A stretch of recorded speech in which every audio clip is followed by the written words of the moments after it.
Good evening, ladies and gentlemen. Here we are. It's the Front News on, of course, the Monday, the 30th of the 3rd today. 30th of the 3rd. And, of course, it is the 31st tomorrow. Very interesting. Very, very interesting. Okay. Glenn Pearson's first in. Chris Taylor's in. Sharon Young's in. Rose Stewart's in. Belinda's in. Ken Jim Tully's in.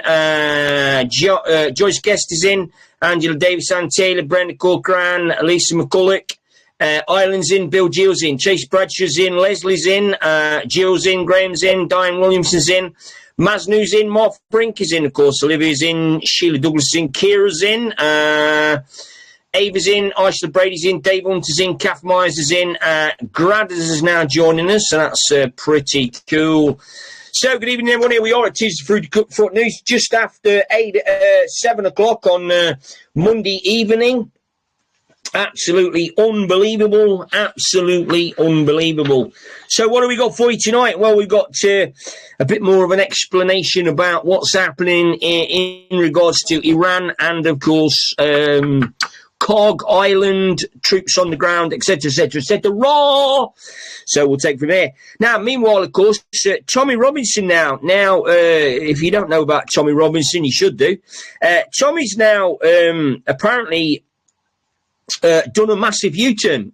He's taken after Keir Starmer's little scenarios, and he's doing a complete U-turn. Now, Tommy Robinson is now claiming that the UK Muslim community must stay in the UK, and all Muslims should stay in the UK. Tom says it's their country. So, I mean, what's gone off here? Has there been some kind of a handler change or a narrative change? Or very, very interesting. Very, very interesting. And then we've got Zara Sultana. This is the MP. Absolutely outrageous. And she was at a rally. Not quite sure when this rally was, but she was telling the people at the rally of a certain persuasion, she was telling the people at the rally to fight in the streets. These are our streets. Fight for them. Now, I don't know about you, but is that not inciting? Is that not inciting violence, or is that okay because you're an MP? Makes you wonder, doesn't it? Meanwhile, Alex Bellingfield has, of course, been called back to prison on some bullshit charge or excuse. He was readmitted on the 17th of Feb. I don't know too much about Alex Bellingfield's story, but I do know that he was speaking out about freedom of speech.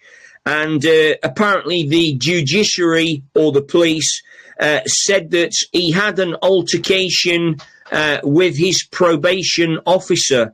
Apparently he's had 27 probation officers since whatever happened to him happened, which proves to me that, something's actually going on. Know what I mean?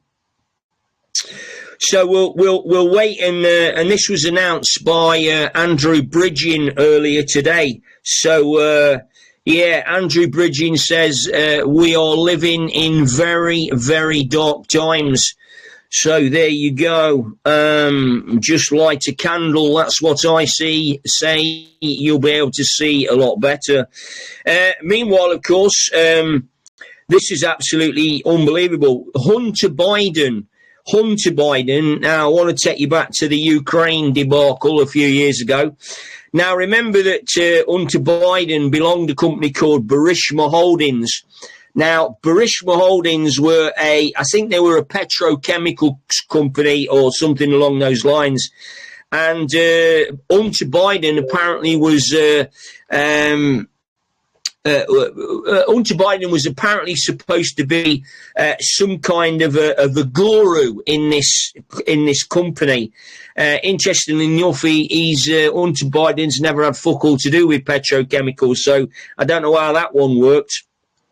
But anyway, this was all about the corruption that was going through the Ukraine under Joe Biden, and of course it's also about how they shift money into like a war region, and then of course that money gets funneled back through shell accounts and offshore accounts, and it generally finds its way back to MPs and all kinds of different people that really shouldn't be having that money. And of course, if you've noticed, all of the politicians and all of the senators in America, they're always telling you how they can't afford this, they can't afford that. We haven't got any money for this, we haven't got any money for that. And then all of a sudden a war pops along and they can find, 250 trillion or whatever for a fucking load of nuclear weapons and fucking all this shit. So it's actually quite amazing that, and you see, like, a lot of people need to get their head out of the sand. I mean, literally get their head out of their arses, actually, a lot of them. a lot of people think that the politicians don't know. But let me tell you, the politicians do know. The politicians know exactly what they're doing. They know exactly what's coming, and they know exactly when to say the right thing at the right time, etc., etc., etc. So recently, a couple of days ago, Hunter Biden was calling out the Trump family for insider trading in regards to oil and all that kind of thing. And it struck me as the irony of it all. Here we had a corrupt man and a corrupt father,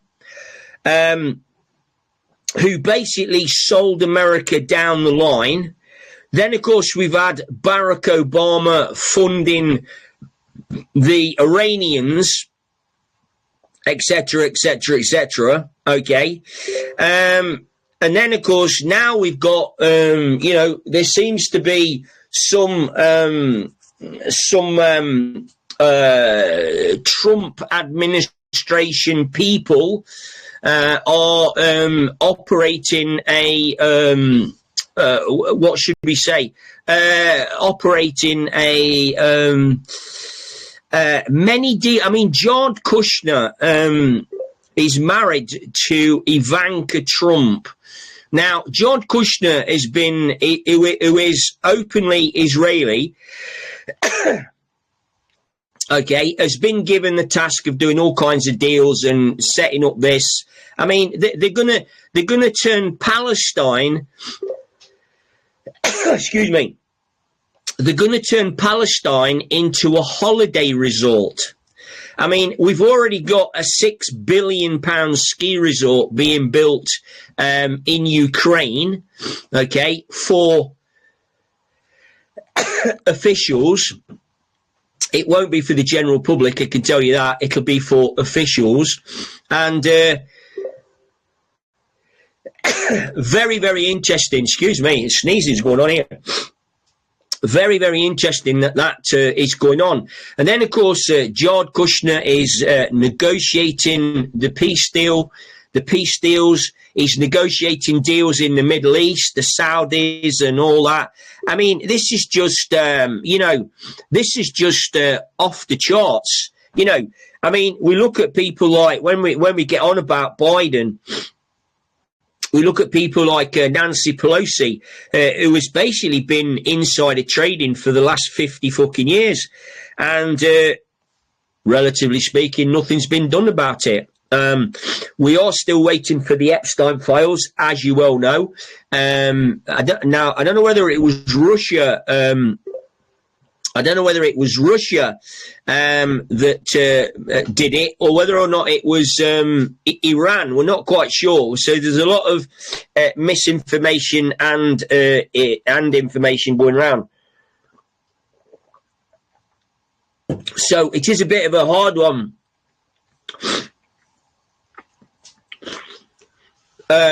It is a bit of a hard one to, get your head around. But anyway.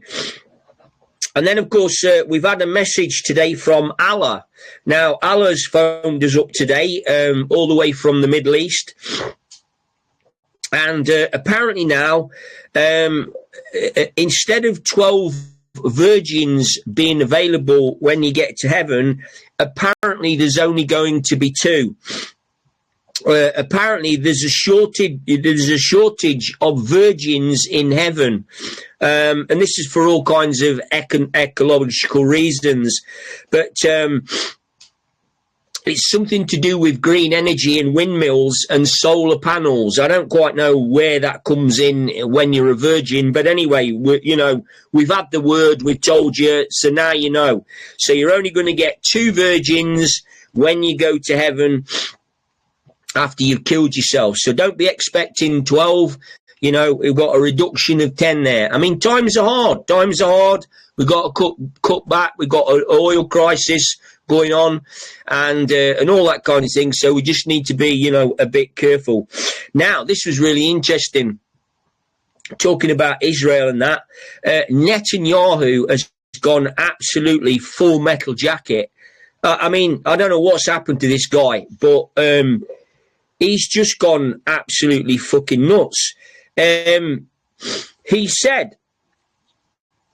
just said, right, that Israel are going to single-handedly change the face of the Middle East.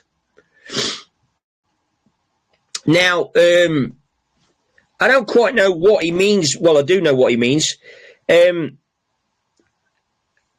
he says that Israel will attack any country that stand in our way.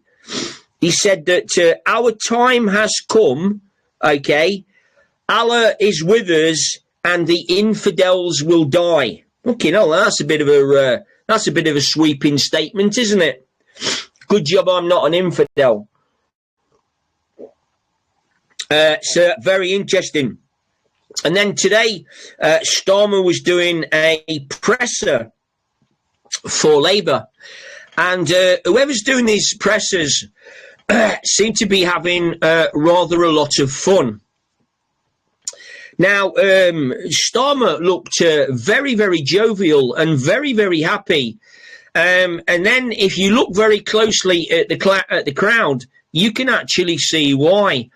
Right behind Starmer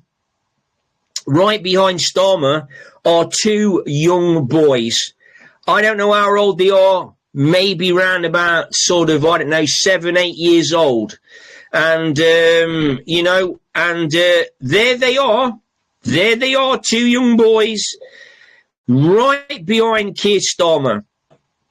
Now, I don't know about you, but due to the current circumstances and the information that everybody knows about Keir Starmer and the Rent Boys and all that kind of thing, I would imagine that somebody somewhere along the line would have gone, whoa, hold on a minute. Now that's a bit controversial to have 2 young boys right behind Starmer. However, that remains to be a very interesting move from what's going on in the world at the moment, don't you think? So it could be, okay, it could be a set piece. Let's wait and see on that one. Now, meanwhile, we've got a new, we've had Black Lives Matter. We've had Free Palestine, Sex Up Palestine, Ring Palestine. We've had, who else have we got? I can't remember all of them. Just Stop Oil, Rent a Cowboy, Rent Boy, that's a good one. That was a good one. Rent Boys Lives Matter, we've had that one. What else have we got? Car Fires Are Us, that's another one. Very, very interesting. And then we've got White Lives Matter now. White Lives Matter. And also Christian Lives Matter. So we're going full on religious turmoil. Now, let's get into Kash Patel. So yesterday, or the day before, a video was circulating in regards to Kash Patel. And Kash Patel was dancing around his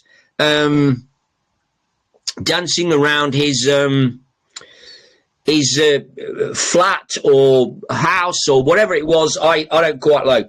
Anyway, he was putting a few moves together. I mean, and clearly he was very at ease because, luckily he wasn't naked or taking any pictures like Hugh Edwards. But but he did look like a Bollywood star. I've got to admit. I mean, the Bollywood production team, I would imagine, are making calls as we speak. As we speak, I can see it now. Kash Patel, director of the FBI, he's going to be on a Bollywood film. He's going to be some detective or, there's going to be a Bollywood film about, World War III and the Iranian uranium. I don't know, but it's very interesting. Anyway, so it was first reported that Iran, was hacking the servers, of Kash Patel.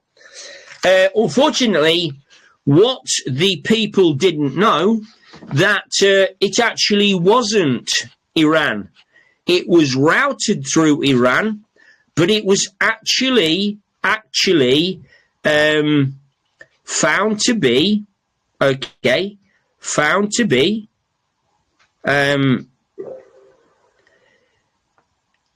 on Washington DC, and I'll let me just see Washington DC.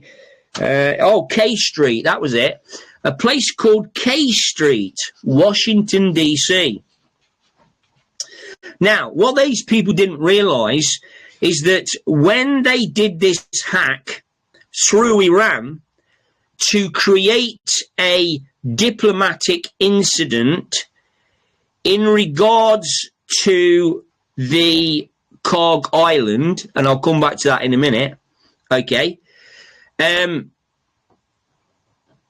what these people didn't realise was that the hack that they did left a trail, and they immediately launched Operation Crossfire Return, which means that the people that did the hack can be now, as you well know, every person has a server, every person has an IP address. Every person has an address. You know where this is going, don't you? Anyway, so they traced it back. So the question is, Karg Island. Why is Karg Island so important? Well, Karg Island is important for quite a few things, but one of the most important things is that it's got some very deep vaults, and it's got some very deep transactions, and it's got some very interesting servers. I'm presuming these servers and these ledgers are all stored on a computer. So there we go. So this is underneath Karg Island. Now, remember that Donald Trump is initiating a ground offensive, right, on Karg Island. Now, Why is he going to Cog Island? Well, he's going to Cog Island because that's where the ledgers and the transactions are. And all of the transactions are kept on a computer, on a server, under Cog Island. And all of these transactions have taken place between 1979 and 2026. Okay?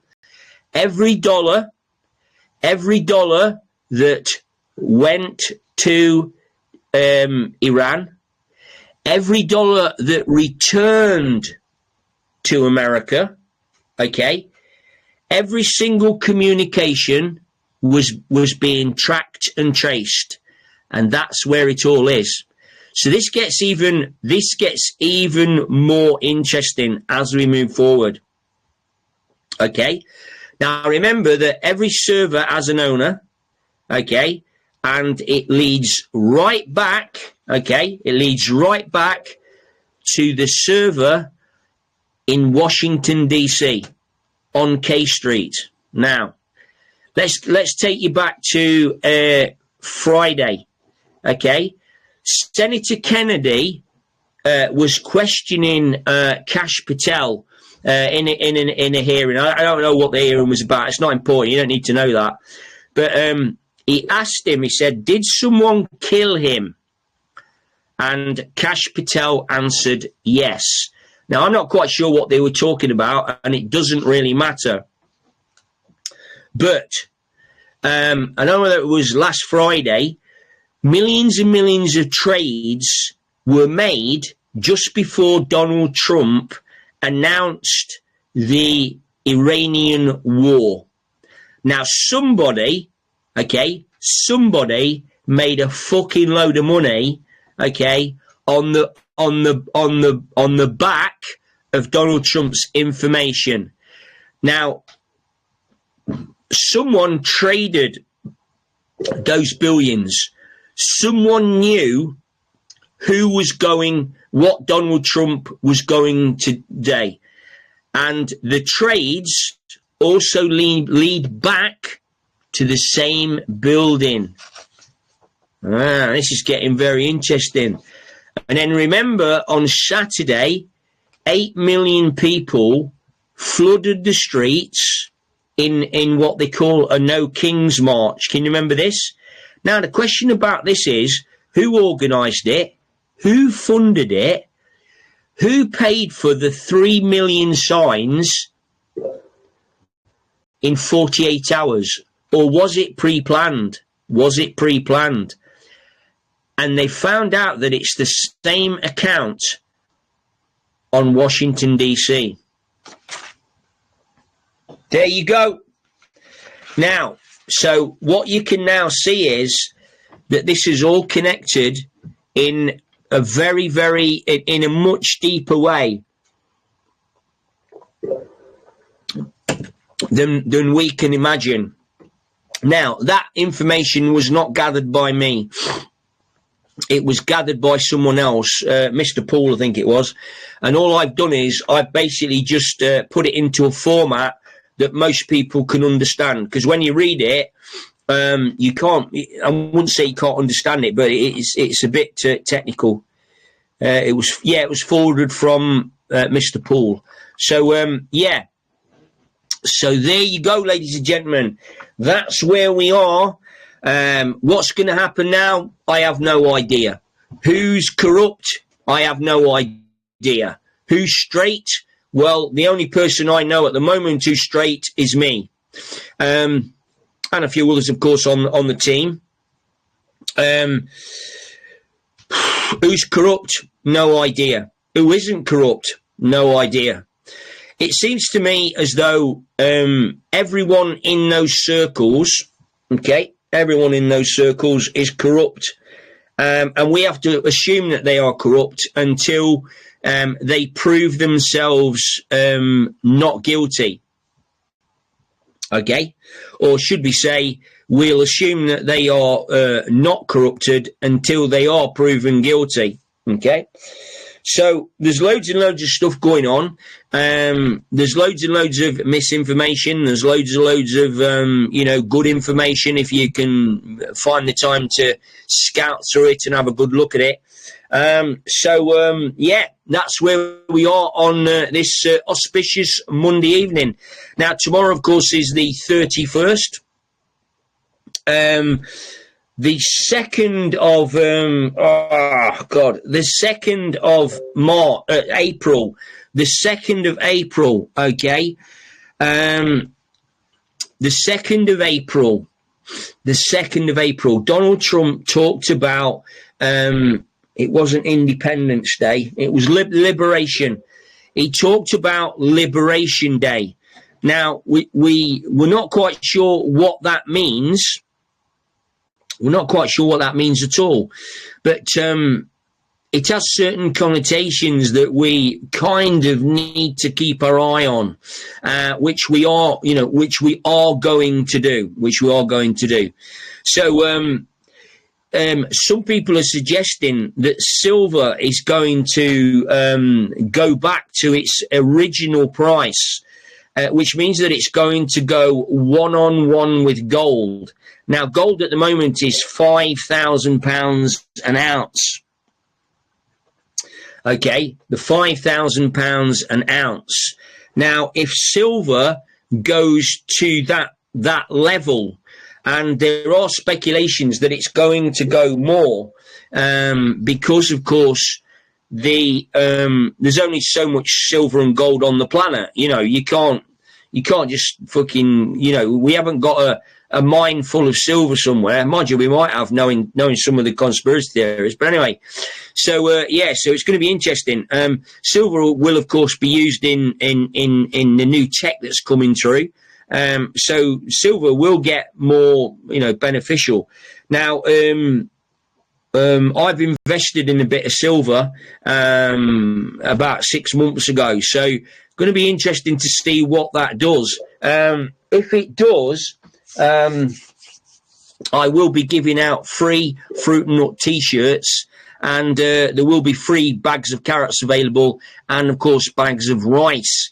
Now, you will know that we attended the Grammy Awards a couple of days ago for the Broadcaster of the Year Awards, and of course we were presented by a very nice tankard that I shall show you here. So yes, this is what Donald Trump gave us. This is the Best Broadcaster Award and Best News Channel on the Planet Award. So there we go, all the way from Washington, D.C. Brilliant. If you believe that, you believe out. Anyway, listen, take care. Love you loads. You have a great time. You have a great time. Enjoy yourselves.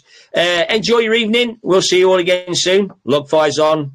Wine in hand. Beautiful. What could possibly go wrong? Absolutely nothing. Anyway, love you loads. Take care. See you soon. Cheers. Bye.